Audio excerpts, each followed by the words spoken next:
So it's doing that strange flip thing it did before, Okay. but we're Well, back. we can. Okay. So I'm here with Pier Gustafson. I am doing something I've never done before. I've never done a collaborative video like this, really. And so hopefully everybody can put up with some bugs. This is the Pier Gustafson of the world famous Pier Gustafson test. Shucks. Well, you have made it world famous. Before that, it was just infamous. And so thank you for making it world famous. Internationally known. And thank you for having me on. I have had you be my guest star on my channel, but I think this will be fun with you in the director's chair. And why don't you say what you asked me to do? So what we're doing is we're going to talk about 5 different nibs that we really like or think are unique in some way. It's kind of interesting challenge for me to narrow down which 5 nibs I wanted to pull out of my collection. So I imagine it was the same for you. It was the same. There was one pen I wanted to particularly showcase, and it took me an hour and a half to find it because it wasn't in its drawer where it normally is, where it had been. And so then where could it be? If it isn't at my desk, it has to be put in the one of the many places where it could reside. And I looked in all of the places except for one, and I'll describe that when I get to it. Okay. And but anyway, so shall we try to do the switch camera thing? Yes. So see how this goes here. Okay. Well, I see a tripod. Yep. I'm gonna okay. remember how to spin this down. Okay. And I have to attach my camera, my phone to the tripod I have. And I guess we're doing it vertically now, right? Yes, the vertical seemed to fit more of what we were doing on the screen. Okay. I think I had. I just forgot that. I will just, for lack of a better term, I'm just going to show put the 5 pens that I've selected in more or less a row. I can remember how I did this. This is 5.5, and here's the troublemaker here. The one that I ended up, the pen that I took forever to find. It turns out that I have some pens that I'm repairing, and they are in a repair spot, and it could be anywhere. And then because my repair spots are many, they're sometimes in drawers, sometimes on my desk, sometimes they're in a cup in the bathroom soaking. So, but this one, this pen was in a case with its pencil in the place where I have my pens in cases, which generally are pens I never, ever use because they're so nice in their little casket. So, but it has a nib that I wanted to showcase for this particular kind of nib. So I'll save that one for last, I guess. So, okay. Why don't you, as you saw in my preliminary video, I have 5 nibs that I use for 5 specific types of purposes, drawing and calligraphy and writing and stuff. So do you, how do you, well, I look at talk about your nibs? How do you? Yeah, I thought that would be kind of interesting because we do a lot of how we use the fountain pens is a very different focus. Yeah. You know, I'm more of a writer, you're more of an artist. Yeah. And so I thought that would be just interesting to talk about as we go along. Yeah, the writing part of it, the pen I use for writing, in fact, maybe I can start with that one if I may. Yeah, that would be perfect. Since I'm your guest, I get to start first. When I Yes. when I actually have to write words that I make up myself, not addressing envelopes, not writing a poem for in calligraphy for someone to give to their mother for Mother's Day. When I actually have to sit down and try to think of putting one word in front of another word um, that I make up myself, it's a lot of thinking. And every little tiny brain cell has to be focused on that. So a pen that's pretty, a pen that has a calligraphic nib, a pen that calls attention to itself is going to distract me from this task. And so I often will use a Parker 51 because it's a very plain pen. I could close my eyes and I know exactly what they look like. I don't need to even look at the pen to appreciate it aesthetically. But also its nib is Johnny One Note.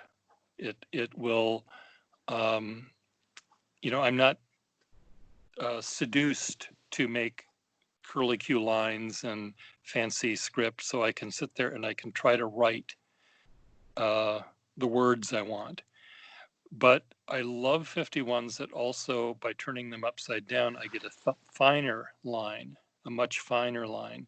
And I use that side if I have to go back and then edit, cross out those horrible words that don't work and put in the ones that I think will work better. But um, I use my pens so infrequently for what you use your pens almost entirely for. You know, you write and I draw and calligraph stuff. But when I do write, I write with this pen, a pen like this. It could be a Schaefer Triumph nib. It could be a Parker 61, not a Parker 51. It could be a Waterman Taperite with a very fine, non-flexible nib. But the non-flexibility is the important part for this task. So your turn, mister. Okay. Well, you can see I have a different pen I'm writing notes down on the side with. But Okay. the pen I actually really like for writing, I've talked about the Lamy 2000 a lot, Mm-hmm. but I think this one here really embodies it. It's a Kaweco V14S. It was made by Kaweco back in the 60s. Okay. And it's one of those plain slim black pens I like. This nib it's a fine nib. Uh-huh. It is no flex to it at all. It just, it's not a good pen for fun writing. It's just a pen to write with. Okay. I always say it disappears in my hand, so I'm not Okay. thinking about it. So when you're saying that you don't want them to be distracting, I think that's the same idea that I have. Yeah. I just want to Yeah. write. I know that when you do your review of pens, you love talking about the appearance of the pen, the finish, as you call it, or the plastics, the iridescent quality of them. And I know that you really like those things. And I can imagine if you're holding a pen that is iridescent and beautiful color, I would think that that could be distracting for you. Yeah, and that's why this is That's absolutely perfect. that's perfect for when you write your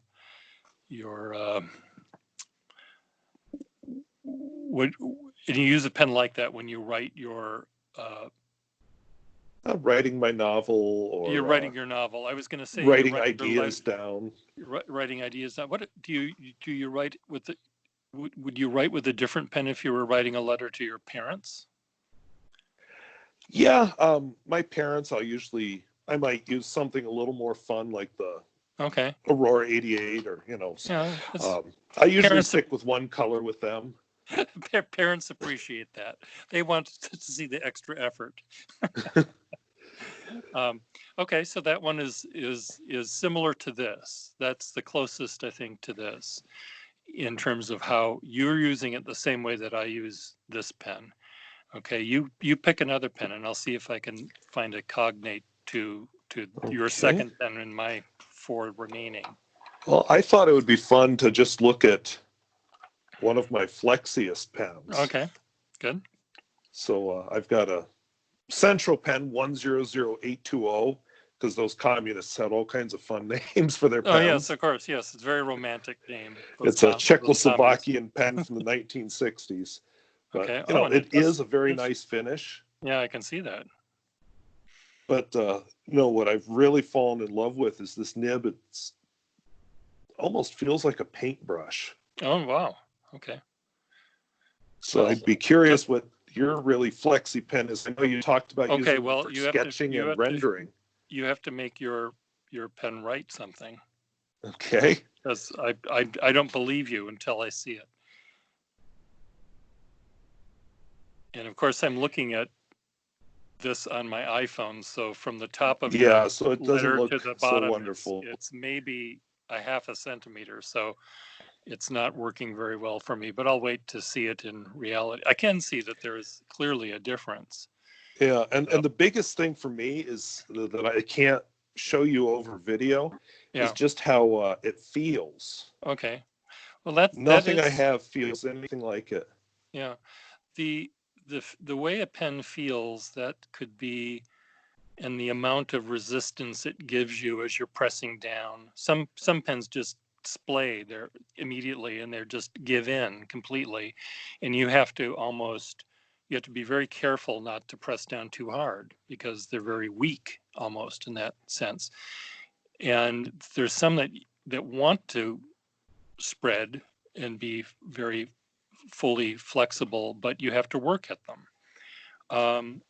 The pens that I have that are the most flexible are the pens I make, my Franken pens, where I take a Victorian dip pen nib like this.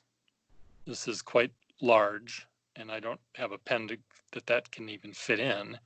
But this nib, a nib of that era, 1880 or so, is what I use for my most flexible nibs.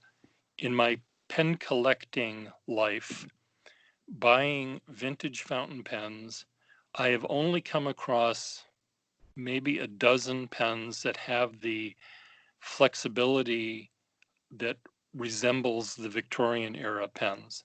And I think this is one of them. It's a Schaefer, believe it or not. And it is, I don't have any ink in it. This is so let's see, Waski. So I don't know if you can see that. Oh yeah. But let me just show you, just for comparison's sake, a pen that I have. This is a dip pen nib here, and it's twice as fat as that one. And it's very flexible and very responsive, and it snaps right back to 0. It goes to 60 and then breaks back down to 0 immediately. And it's that snapping back quality that a lot of the modern pens, or the more modern pens from like this, from the 1930s, don't have as well, and I don't quite understand why. But so this pen here, I would use this for my calligraphic work, addressing envelopes, writing that poem on Mother's Day. And I would never use this to draw with, and I would never use this to write my novel, because I would be distracted. But I use it for writing envelopes and place cards because it's so springy, and the lettering that I do with it is very standardized. I know the swoops of the letters, and if I'm drawing, my brain is looking at how do I make that dark, and I almost scribble in some cases, And you can't scribble with this pen. You'd break it or tear the paper. So you have to be very mindful calligraphically in using this pen. And I imagine you do too with your most flexible nibs. You make sure that the paper is really smooth, and Yes. you don't write really, really fast with it. You're careful, because there's a certain fragility, I think, that they have automatically. Yeah, absolutely. I'm very careful with this one. Okay, is my turn to go first? No? Yep. Yes. Okay, so the next one on my list is a flexible nib that I use for sketching. And I was just outside a minute ago drawing, and I did these drawings of tulips, and I was just standing up and trying to hold the paper still as I was pushing it around, and I was very aggressive. And where is the pen? I have it. Well, I'm going to pretend this was the pen. It's not exactly the pen, but it's close enough. It's a Wall Eversharp I was using, and this is a Skyline. And often Skyline nibs that have a flexible point to them, flexible nib on them, are I almost always try to sell them to artists who like to draw, because their nib is so rubbery and springy, but in a slightly more robust way than the pen I just showed you. And they're usually, the little rounded ball of iridium on the end of them is a little bit bigger and a little bit more rounded. So for calligraphy, it might be a little sloppy, but for drawing, you can push it back and forth, and you can really scribble with it, and you don't have to worry about it tearing the paper or breaking or snagging or anything. And it's really a fun way to draw really, really fast. And I just love these nibs. And they're often found on Skyline pens. They can be found on earlier Wall pens and some Waterman pens as well. Waterman pens, I think, are a little tiny bit more fragile. And I'll show you that one next. Okay.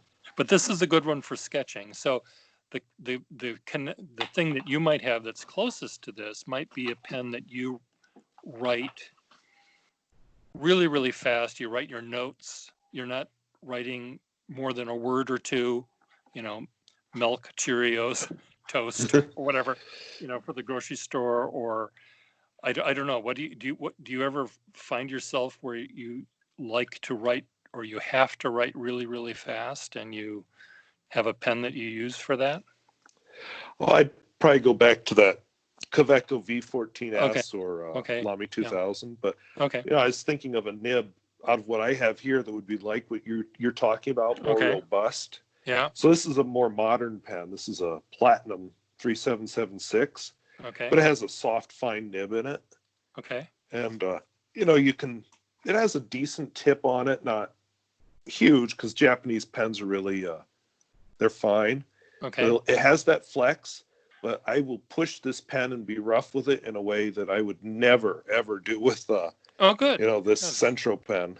Oh, good. Well, I'm glad that we both are treating the pens similarly, even though I'm drawing and scribbling rather almost, and you're writing this, but you're writing in a way that allows you to be less worried.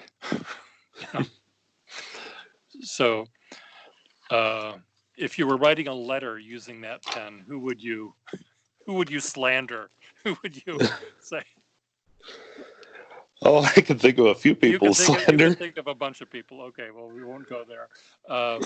But it seems like, when you have a pen like that, because you're not worried about harming the pen and it has a robustness to it, you are able to be a little bit more wild and carefree, maybe is the word. It's sort of like being in a hot rod on an empty road, or something. You can step on the gas and go off-roading and things like that a little bit. You don't have to stay in the lines, I guess. One of the things I thought about as I was thinking about this earlier today, do you always write more or less the same size? For the most part, once in a while, like if I'm doing notes, sometimes I do headings or I do sketches in my notes. I see. And there I'll get a little more creative. Okay. Because sometimes when I've tried to teach people penmanship, people who haven't used a pen or written in cursive forever, and they keep on falling back to sort of their half cursive, half printing, sloppy stuff that they want to avoid, I say, okay, just write twice as big. And that thinking outside the box in terms of scale is a nice way to get around that. And there are some people that I know that are writers, and they have a couple of different, I don't want to say handwriting styles, but they have a couple of different, sometimes they write very small and sometimes they write very big. So, but you always seem to be very consistent in what I see you do. Yeah, I think so. A lot of it's just writing. If I'm sketching, trying to do like a sketch note kind of thing, that's where I want to bring attention to something in my notes later, I'll make it big or different somehow. Okay, cool. And you did say earlier, I think when the camera wasn't running, that when you are writing just for yourself and not for the camera, you were a little messier than you Yeah. are. I think you can see some of that over on this side. Well, I can. Yeah. I mean, it does look a little scratchier, I'll say, a little less tidy, I guess. Okay, so a robust one. Your turn. Okay. I know you had thought long and hard about, you said a stub nib. Yeah. What I have here is a cursive italic nib. It's the only nib I have that's been actually ground by somebody, Okay. different to be what it is. It's a Platinum President. It has a cursive italic nib on it. Okay, I'm trying to imagine what that would be like. It would be slightly stubby, I would think. Yeah. But probably sharper than a stub nib, and it's tipped because a lot of stubs are not tipped. Okay. But what I enjoy is you get the broad downstrokes, but the very narrow cross strokes. Yeah. And it really makes my handwriting look better. Yeah. I'm going to talk about that kind of pen last because it's what I use less frequently. But when I spoke of a pen nib being an italic nib, my calligraphy friend Ted Clausen got very upset with me. And he said, italic is a typeface. It is not a nib. You use a stub nib to write italic and to write Gothic black letter, but there's no such thing, he told me, as an italic nib. But people use it all the time, and I think I understand what it means, and you understand what it means. So maybe he's wrong, but it's a straight cut across, or is it an oblique or anything? No, it's just straight. It's not straight, oblique at all. Okay, cool. So did you write with that one? You did. Yeah, right yes, here. I see that. Yeah. Okay. So when you're writing, you say your handwriting looks better with it. What about it? Well, I think the fun is, even if you're not good at calligraphy or you're not good at a flex nib, I Yeah. just misspelled platinum, but we'll Okay. go with it. Okay. It just naturally has that character. Okay. Yeah. I I think that's true. In fact, I'll just talk about that stub nib since we're on the subject here. So the stub nib that I have in this pen is quite a broad stub. I don't know if you can see it. It's also flexible. Oh, So it's really really fun, and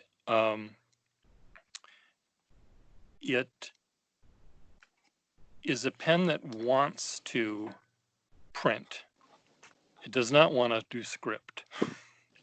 And part of the reason is it's like this big keel is on the bottom of your sailboat or your canoe or whatever it is, and it only wants to go in, you know, it doesn't like to get off the straight line it's making. It's so comfortable going sideways or going straight down that it doesn't really want to make these curves. So when if I do have to use a pen like this and I'm doing, envelopes with this kind of lettering, and it just makes me mental. I'll, I'll, I'll take a different pen that has that same kind of nib, but just a little tiny bit more um, rounded at this. It's not so sharp on the side, and I have all sorts of fun with this pen, which is essentially the same kind of a stub, except it's a little bit rounder. And I love writing in script with this, and it's really a fun thing, even though I'm not doing what I'm supposed to with that kind of a nib. I'm This one wants me to do it right, and this one hmm. says to hell with it. So they're fun pens as a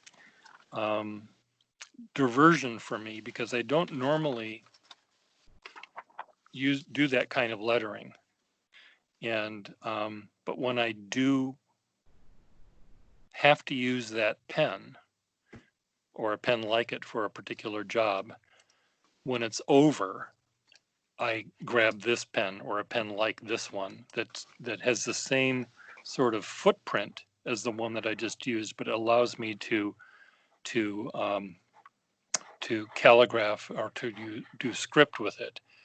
The other thing too, with a pen like this, sometimes I'll draw with it, and it's very much like the reed pens that artists used back in the olden days. Um, if you look at Van Gogh drawings, they're done with a reed pen, and they're very different from the sketches I do with a regular pointed pen. So it's just a completely different feel, that kind of a pen.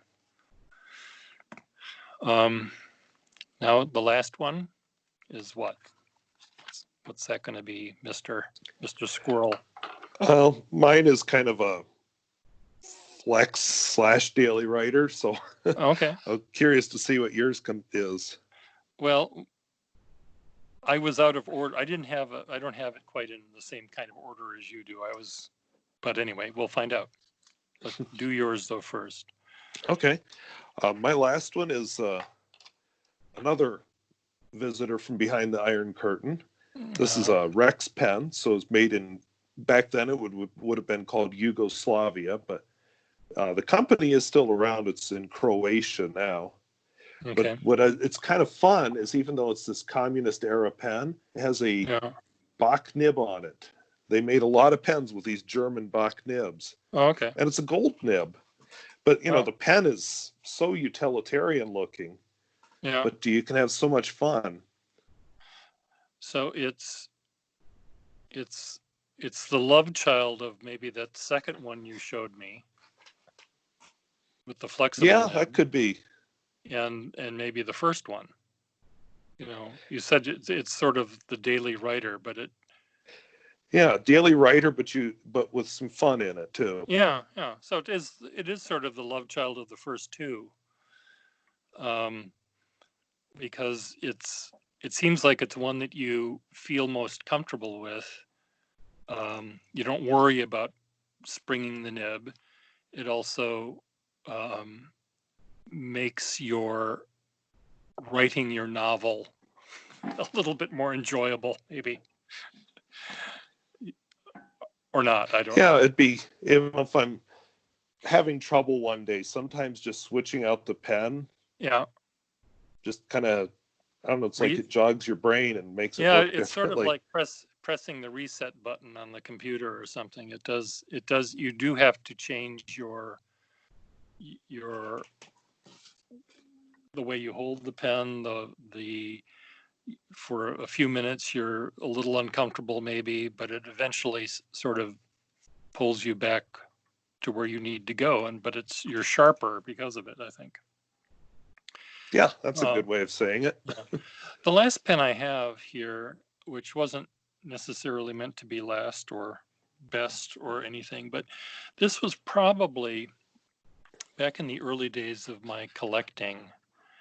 This might have been the standard pen that I would like. I always specifically looked for Waterman pens at pen shows because I knew that when they had flexible nibs, they were really good. And this is a flexible #2 Waterman pen. Has a very fancy barrel that it doesn't need to have to work, but it just happens to be the one that I have here. And I use this again for drawing. I could use it for writing, and I could use it for perfectly good calligraphy. And there's nothing wrong with it. It's a very it does 90% of what I want my calligraphy pen to do. The ones that my Frankenpen pens. But it also does 90% of what I like my drawing pen to do, because there is some flexibility to it. And I would use this pen if I had to do a rendering of a house portrait that's going to be engraved. You know, if I have to do a drawing that's, let's say, 5 inches tall of your house, which would be on a scale of 1 to 2, I think. you have a very cute house. Oh, thank you.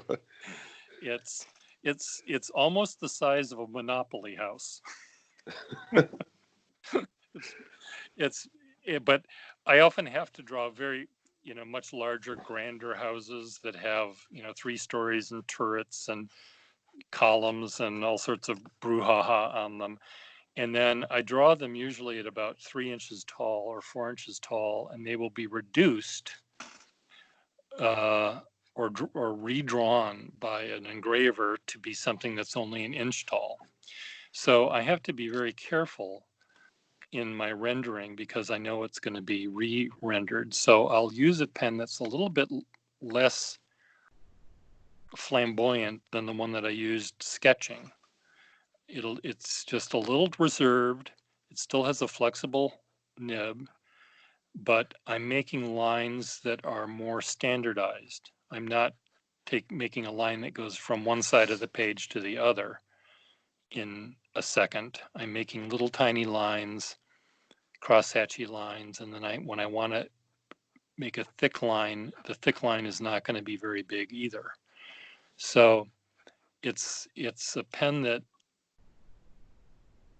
because of the delicacy of the nib, I really can't do the things that I was doing with the other pen. So it sort of holds me back, I guess. I'm in a little tiny bit of a straitjacket when I'm using this pen. And when I'm doing those jobs are like, they're teeth gnashingly painful to do, because a house that has 60 windows in it, and each window has 20 panes of glass in it, and they've got shutters, and I'm starting to get sick just thinking about it. and a pen that I do that work with, this almost becomes a technical pen, like a Cohen or rapidograph technical pen, which is too bad, because this pen wants to write a really romantic novel that that that young ladies would read on the train going or in the carriage going to their country estate. This is the pen. This pen wants to write that kind of stuff, and here I'm making it write other stuff.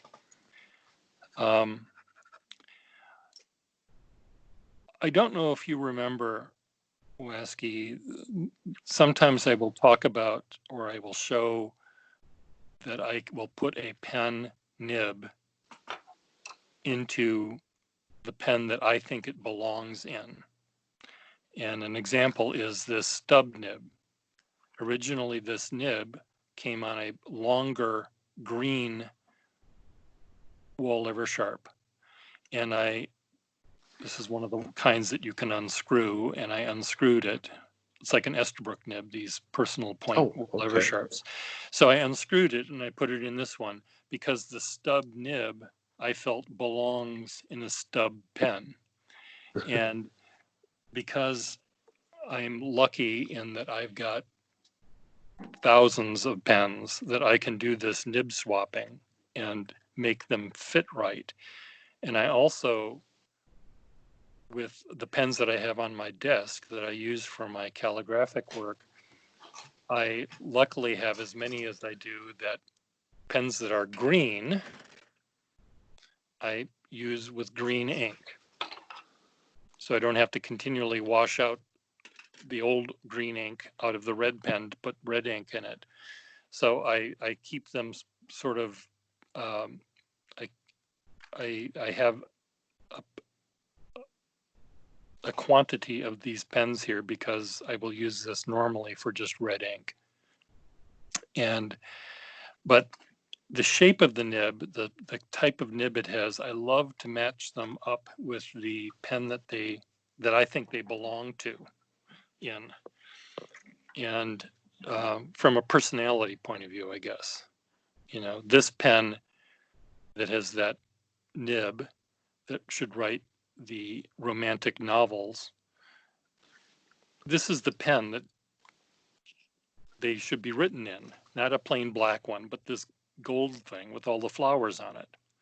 So do you sometimes, when you're looking at a pen that you're using a pen that you had, do you sometimes say, gee, I wish this pen would have a big fat broad nib in it, or do you not go down that path? I guess I don't go down that path too often. I have a few just cheaper pens that I swap nibs out pretty freely. Okay. I don't know. I usually just live with whatever nib is in the pen, except for, like I said, those cheaper pens. Yeah. It's something that most people don't do. In fact, there are many people that will yank out if they bought this pen at a pen show and it had a really stiff nib and they don't like stiff nibs, they'd be happy to put a flexible nib in it and they wouldn't think there was anything wrong about that. When you have lots of nibs to put in a pen, it's easy to do that. But I don't think, other than me, I don't think there's anyone else that puts stub nibs in short pens. And I recently bought this pen, and I know this was not one of the 5, but it's this very late Wall Eversharp pen that's really, really thin. It's almost like the first pen you showed me that almost can disappear on you. And it came with a nib that was really nothing, a nothing nib. It was broad or broadish, and it wrote like a ballpoint, like a felt tip. There was nothing to it. And this nib, this pen size is particularly odd. So I didn't have the nibs to choose from, but I had this Schaefer nib, and this Schaefer nib fit perfectly, and it's whisper fine, and it just fits in this pen perfectly. Now, if I could, I'll just say that it was a very confusing day at the Walt Eversharp factory where they misspelled Eversharp by spelling it Sheaffer rather than Eversharp. Because this is perfect. This type of nib, in my mind, belongs exactly in this particular pen. And it's perfect. Shall we switch over to our faces again? Yeah, I think so. I'm not Okay. sure how much memory I have left on my phone. Okay, well, we can say our goodbyes. Okay. Yeah, I'm not sure how these things are different from normal videos that I record using my phone, whether this takes up more energy, more ones and zeros than the other way. But I had fun with this. Did you have fun with this? I did. And I think when I am a guest star on your show, I'll make sure to comb my hair and clean my hands and have be fine. When you're a guest show on my channel, I can you can come as you are. You don't have to comb your hair if you don't want to. I'm more casual. Well, right now it's so short it doesn't matter if I Yeah, comb we it or not. we both have the COVID do or the COVID don't. But this was fun, and let's think of other things we want to discuss the next time we do this. And Sounds good. okay, well, I will say Well, goodbye to your fans. Goodbye, fans. yeah. And thank you for participating. I will Okay. stop the recording now. Okay, and say hi to all the squirrels. Yeah. I saw one in my neighborhood.